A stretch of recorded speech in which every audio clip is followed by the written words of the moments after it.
Imagine walking into a busy market in the middle of a Tuesday and seeing something that looks like it's from a horror movie. A man is walking through the crowd, his face twisted in absolute terror. But he's not being chased by the police or an angry mob. Instead, he's covered in thousands of bees. They're clustered thick on his chest, wrapped around his neck like some heavy scarf, and swarming all over his head. To the hundreds of people watching and filming on their phones, this is not some weird nature accident. They believe they are watching a spiritual arrest, a thief caught by magic. The story behind these videos is almost always the same. Someone steals a motorbike, a cow, or even a subwoofer, and the owner decides to skip the police station and visit a traditional healer or a witch doctor instead. Within hours, a swarm of bees supposedly finds the suspect and won't leave them alone until they surrender the stolen goods and beg for mercy. We've seen reports on this happening all over East Africa, from Machakos and Embu in Kenya to Soroti City in Uganda. In fact, news reports from the late 2024 and even into 2025 show this is still a huge trend. There were cases in Narok where a man allegedly returned a stolen motorbike while covered in bees.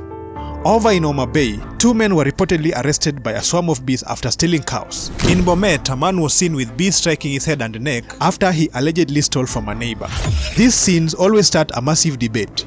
Half the people are convinced it's the power of Juju, while the other half are pretty sure that there's some trick involving honey or some other bait. But let's look at why does this keep happening. These incidents are often public spectacles. Crowds follow the bee-covered suspects through the streets, taking photos and videos as they walk to the police station or the owner's location. The items involved vary wildly.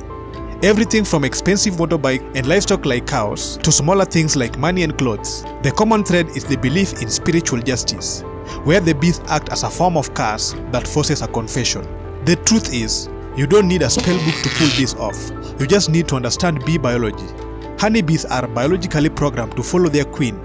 They do this by tracking a specific chemical she releases called queen mandibular pheromone. A healer who knows a bit about beekeeping can catch a queen bee, put her in a tiny vented cage. If that cage is hidden in a person's pocket or tucked under their shirt, the entire hive will swarm that person just to stay near their leader. Because the bees are in swarming mode, they are actually very calm and unlikely to sting. This is a survival instinct. They are not defending a hive or honey. They are just looking for a new home with their queen. This means a hired actor can walk around looking like a cursed thief without actually getting hurt by their stings. It's a classic case of a scientific fact and wrapping it into a supernatural story to make it look like magic. At the end of the day, it's a brilliant bit of street theater. By the time the healer uses a bit of smoke to make the bees fly away and cures the thief, they've already collected a massive fee from the person who was robbed. The thief confesses, the stolen items are recovered, the crowd is left in total surprise, and the healer's reputation as a powerful magician goes through the roof.